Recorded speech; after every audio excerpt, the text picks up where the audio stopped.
Listen up, recruits. To ace this test, you need to activate your detective brain and investigate every clue. Strategy 1. Evidence gathering. Read every single answer choice before you decide on your prime suspect. Strategy 2. Elimination. Cross out the obvious decoys to narrow down the search for the truth. Strategy 3. Detail work.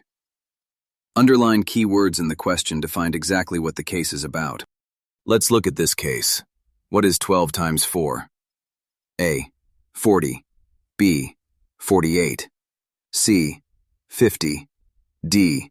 16. D is too small. C is too high. B fits the facts perfectly. See?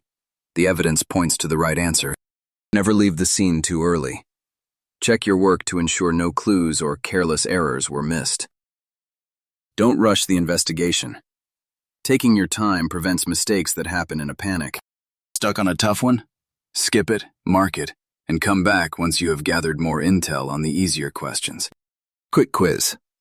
What do you do with keywords? A. Ignore them. B. Underline them. You know the answer. Your mission is simple. Use these tools, trust your training, and stay sharp. You are ready for the test. I am calm. I am focused. I am ready.